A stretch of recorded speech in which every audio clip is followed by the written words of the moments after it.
उसको read out कर लेते हैं अगले सवाल को।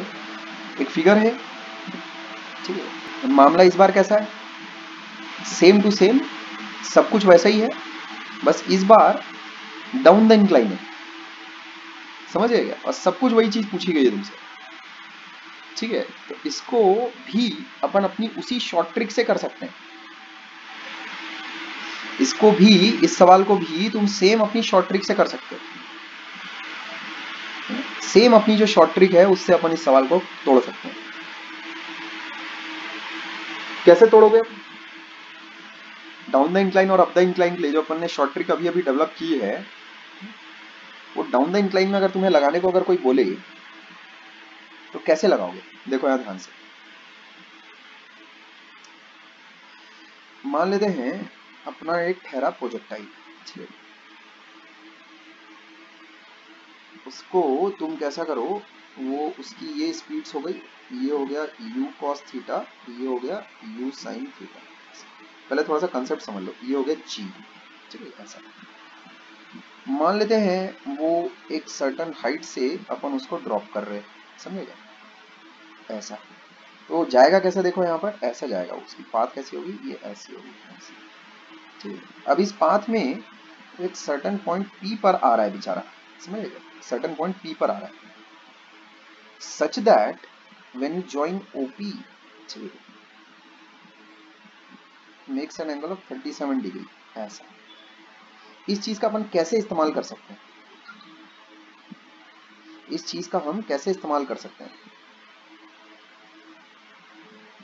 कैसे इस्तेमाल कर सकते हैं, यहां देखो आफ्टर टाइम t क्या हो जाएगा, ये वाली जो दूरी है आफ्टर टाइम t, ये जो y है ये कितना हो जाएगा, हाफ gt स्क्वायर, और जो x है वो कितना हो जाएगा, ये जो x है ये कितना हो जाएगा, that will be ux times t, होगा नहीं होगा, इसमें कोई दिक्कत या परेशानी है तो बताओ मेरे को, इसमें कोई दिक्कत है या परेशानी है तो बताओ मेरे को। यहाँ से उस पार्टिकल को प्रोजेक्ट किया गया ना ये u के साथ, ऐसा तो गिर रहा है अपना, टपक रहा है। तो इंक्लाइन प्लेन के सवालों को तुम इस तरह से कर सकते हो, ये अच्छी चीज है, पता नहीं मेरे दिमाग में क्यों उतरी हुई थी, ठीक है, इस तरह से लेकिन तुम इन सवालों को कर सकते हो। अब क्या है कि ये प्रोजेक्टाइल वगैरह के सवाल मैं तो कभी बनाता हूँ नहीं, समझे, क्योंकि ये ऐसे सवाल हैं कि बनना ही बनना है। अब इसमें मेरे को कुछ ऐसा पढ़ वढ़ के मैं बैठा हूँ ऐसी कोई बात नहीं है, समझे। सवाल एक्चुअल में जो अच्छा कलेक्शन मेरे को लग रहा था उसमें से मैं चंद सवाल उठा लूंगा, वो तुम्हें बता दूंगा। तो उसमें एक्चुअल में ये एक अच्छी चीज़ निकल आई है, जो कि एक बहुत ही कह सकते हो बहुत ही छोटा मोटा एक ब्रेक थ्रू की तरह है, समझे गए, इंक्लाइन प्लेन के सवालों को करने के लिए, ठीक है क्या। इस तरह से अगर तुम काम अगर करो तुम्हारी जिंदगी बहुत आसान हो जाएगी, बहुत ज़्यादा। क्या ये डायग्राम तुमको समझ में आया कि नहीं आया, इसमें एक बहुत ही अच्छी चीज़ एक और मेरे दिमाग में आ रही है, उसको मैं शेयर करता हूँ तुम्हारे साथ। क्या ये डायग्राम तुम्हारे समझ में आया कि नहीं आया,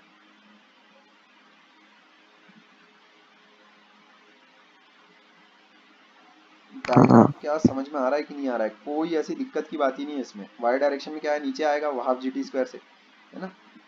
हाँ oh sorry sorry sorry, y direction में हाफ जी टी स्क्वायर से नहीं आएगा बे, ऊपर की साले यू साइन थीटा क्या अंडे दे रहा है क्या, वो भी तो है, वो भी तो है। वाई कितना होगा फिर, वाई होगा तुम्हारा you sine theta U T minus half g t square, ऐसा होगा वो।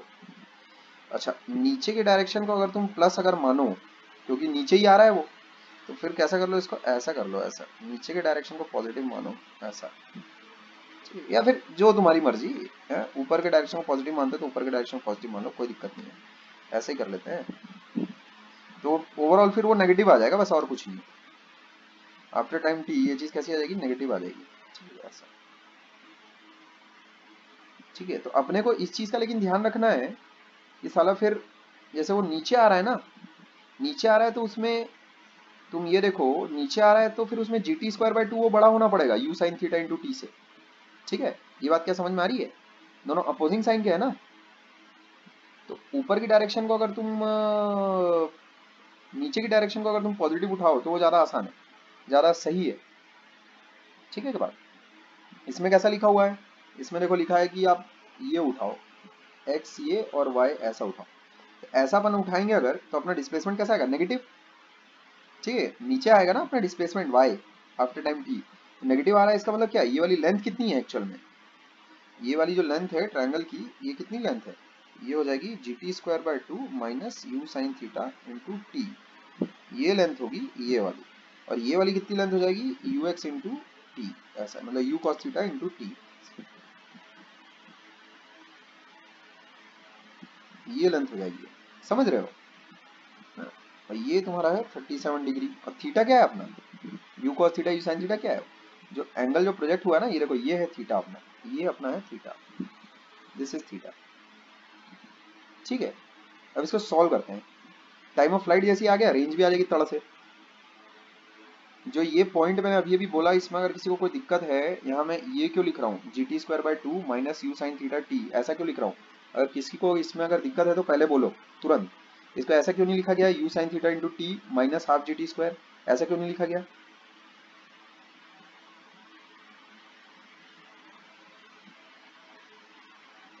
जैसे यहाँ पर यही क्यों लिखा गया, देखो पिछले सवाल में ऐसा ही क्यों लिखा गया, देखो कहाँ गया वो, हाँ ये देखो 20t माइनस 5t² ही क्यों लिखा गया, ऐसा क्यों नहीं लिखा गया कि 5t² माइनस 20t। बिकॉज मेरे को पता था ना कि ऊपर की तरफ ये डिस्प्लेसमेंट, समझ गए, ऊपर की तरफ है डिस्प्लेसमेंट, ये y कंपोनेंट। ठीक है, तो मैं अगर ऊपर की तरफ अगर ले रहा हूँ डिस्प्लेसमेंट है ना y, तो पॉजिटिव आना चाहिए वो, तो पॉजिटिव क्वांटिटी को लिखूंगा ना मैं, ये मेरे को पता है कि पॉजिटिव आएगा करके, ये वाली चीज पॉजिटिव आएगी। ठीक है, कुछ ना कुछ जो भी आएगा पॉजिटिव आएगा करके। लेकिन यहाँ तो मेरे को पता है कि जो डिस्प्लेसमेंट आना है मेरा, अगर मैंने ऊपर के डायरेक्शन को अगर पॉजिटिव लिया है, ये देखो जैसे यहाँ पर ये मैंने अपवर्ड पॉजिटिव लिया ना, अपवर्ड पॉजिटिव लिया, और मेरे को पता है कि वो पार्टिकल नीचे जा रहा है 100%, डाउनवर्ड उसका डिस्प्लेसमेंट है, डाउनवर्ड डिस्प्लेसमेंट। तो मेरे को एक बात बताओ, वो ut माइनस हाफ at², वो जो आएगा वो कैसा आएगा, कुछ नेगेटिव एक नंबर होगा। पर मेरे को तो यहाँ ट्रायंगल की हाइट में नेगेटिव नेगेटिव नहीं चाहिए ना, मेरे को तो ट्रायंगल की हाइट का वो चाहिए एब्सोल्यूट वाला वैल्यू।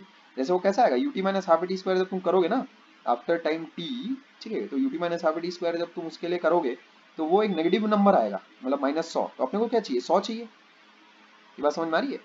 तो टाइम ऑफ फ्लाइट कैलकुलेट करने के लिए बस ये ट्रायंगल में तुम tan 37 जैसे ही लगाओगे, तड़ से तुम्हारे पास सारी चीजें आ जाएगी। कितना आ जाएगा देखो फिर, जी की वैल्यू है अपने पास, जी की वैल्यू अपने पास 10 है, थीटा की वैल्यू अपने पास 45 डिग्रीज है, बस सारा मामला सेट है। यू कितना है अपने पास, यू है अपने पास 20√2, बहुत बढ़िया 20√2, वही सेम सभी चीजें वैसी की वैसी है। तो ट्रायंगल देखो कितना हो रहा है अपने पास फिर, ये हो गया 37 डिग्री, और ट्रायंगल अपने पास बन रहा है gt² यानी 5t² minus you sine theta यानी 20t, ऐसा सेम वाली वैल्यूज, वही वाली वैल्यूज आ रही है, यू कॉस थीटा यानी 20 इंटू टी, वही सेम आ रहा है अपने पास। पर इस बार मामला कैसा आ जाएगा देखो, 5t² माइनस 20t, ठीक है, divided by 20t, t not equal to 0 बराबर 3/4। तो t और t तो पहले ऊपर नीचे काटो, और 4 को भी काटो, 4t तो हटाओ पहले, 5t तो हटाओ पहले, तो t माइनस 4/4 इक्वल्स टू 3/4। तो 3 और 3 हटाओ, तो t बराबर देखो इससे कितना आ रहा है, t बराबर आ रहा है तुम्हारा 7 सेकंड। ठीक है, इससे t बराबर आता है 7 सेकंड, यही आंसर भी है। कितना प्यारा मेथड है, सोचो कितना प्यारा मेथड है ये यार, बहुत ही बचपना वाला लगता है यार, ये ऐसा करता हूँ यार, ठीक है ठीक है, कितना प्यारा लग रहा है देखो आंसर, कितना प्यारा है। अगर तुम वो 20t माइनस 5t² से अगर कर दोगे ना, तो उससे कैसा t बराबर 1 आ जाएगा, समझ गए, तो उससे गलत आंसर आ जाएगा, डू नॉट डू दैट। ठीक है क्या, उससे कांड हो जाएगा गंदा, समझे, और तुम्हें पता भी नहीं चलेगा कि क्यों गलत हो गया हो। ठीक है, ध्यान रखोगे इस चीज का, है ना, do not take it as, ये बात ध्यान में रखना इस चीज को, do not take it as 20t minus 5t²। No doubt ये चीजें तुम्हारे पास रिकॉर्डेड फॉर्म में रहेंगी, बट फिर भी एकदम ऐसा भैंसे समान सोते हुए, जैसे वो कीचड़ के तालाब में ऐसा पड़े रहती ना भैंसे, बस पड़ी हैं तो पड़ी हैं, वैसा मत हो जाना कि अब जब रिकॉर्डिंग सुनूंगा तभी एक ही बार देखूंगा, ऐसा मत करना। ठीक है, ये बात ध्यान में रखो। जैसे अगर कोई 12th वाला अगर इन चीज़ों को अगर देख रहा होगा तो उसका सोच का दायरा काफ़ी बढ़ा हुआ रहता है, क्योंकि वो कैलकुलस वगैरह कर लिया रहता है ना, और इलेक्ट्रोस्टैटिक्स वगैरह और वो सारी चीज़ें, करंट वगैरह, वो सब इलेक्ट्रोमैग्नेटिज्म वगैरह देख कर आया रहता है। तो उसको अगर कोई ये इंसान अगर देखेगा तो वो कैसा इस चीज़ को जल्दी पकड़ेगा और कैसा जल्दी उसमें सवाल वगैरह भी सॉल्व करना शुरू करेगा। ठीक है, तो तुमको मैं समझता हूँ कि थोड़ा सा इसमें दिक्कत हो सकती है। 11th वाला अगर कोई इस इंसान को अगर ये चीज़ अगर देख रहा है तो कैलकुलेशन वगैरह की उतनी ज़्यादा कुछ ऐसा घनघोर वाली कैलकुलेशन की कुछ आदत वादत होती नहीं है। तो उसमें एक इंसान ऐसा अगर इस रवैये से अगर चला कि भाई एक ही बार जब रिकॉर्डेड वाली चीज़ देखूंगा तभी समझूंगा, तो इसमें थोड़ा सा अच्छा अप्रोच नहीं हो। इसमें कोई ऐसी चीज़ मैंने नहीं बोली कि जो इतनी गति से बोल गया हूँ कि भाई ये समझा ही नहीं, कुछ पल्ले ही नहीं पड़ा। ये अपना t बराबर 7 के साथ अब देखो रेंज कैसे निकालोगे, हाइपोटेन्यूज निकालना बस। ये 140 हो गया तुम्हारा, 20t यानी कितना हो गया ये t पार्ट, ठीक है, 20t यानी ये हो गया 140 मीटर्स, ठीक है, और ये है 37 डिग्रीज। तो ये जो x है अपना, या फिर मैं कहूँ रेंज r, ठीक है, तो r can be evaluated as कितना 140 सेक 37, कितना हो जाएगा 140 इंटू 5/4, तो ये हो गया 35, ठीक है, तो ये चीज़ आ जाएगी 175 मीटर्स। ठीक है, ये हम लोगों का आंसर हो जाएगा, समझे, ये आंसर हो जाता है। क्या बोलते हो? ठीक है, तो ए पार्ट का आंसर हो जाता है अपने पास। ठीक है, काफ़ी अच्छा लगा मेरे को ये चीज़ मेरे को नहीं पता था कि प्रोजेक्टाइल में भी अभी कोई ऐसी चीज़ है जिसमें कोई शॉर्ट ट्रिक वगैरह निकालने की नीड है। तो अच्छी चीज़ आई मेरे सामने। ठीक है, ये वैसे खैर मेरे को बहुत गुजरे ज़माने का एक्चुअल में याद है ये। ठीक है, टाइम ऑफ फ्लाइट आ रहा है हम लोग के पास 7 सेकेंड्स, और जो रेंज आ रही है वो आ रहा है अपने पास 175 मीटर, समझ रहे? तो इसका मतलब जो प्रोजेक्टाइल पे जब अपन ने अप द इंक्लाइन और डाउन द इंक्लाइन की थ्योरी पढ़ रखी है, उसको थोड़ा रिवाइज करने की जरूरत। उसमें कुछ गलत नहीं है, मैं क्या बोल रहा हूँ, उसमें कुछ गलत नहीं है, ठीक है क्या? लेकिन उसको शॉर्ट ट्रिक के बेसिस पर एक वीडियो चलो अपन और बना लेते हैं फिर, समझ गए क्या? समरी करता हुआ एक शॉर्ट ट्रिक वाला वीडियो, ठीक है क्या, projectile motion up the incline down the incline के लिए एक शॉर्ट ट्रिक वाला वीडियो एक और बना लेते हैं, समझ गए क्या? हाँ बोलो। सर वो यू साइन थीटा टी वाला वो फिर से समझाओ ना। हाँ ठीक है, अभी वो जब मतलब मैं उस चीज़ को वो वापस से समझाता हूँ तब एक और बार बता देता हूँ, ठीक है? अभी उसका समरी करता हुआ एक video up the incline down the incline का अपन एक बार और बना लेते हैं, ठीक है?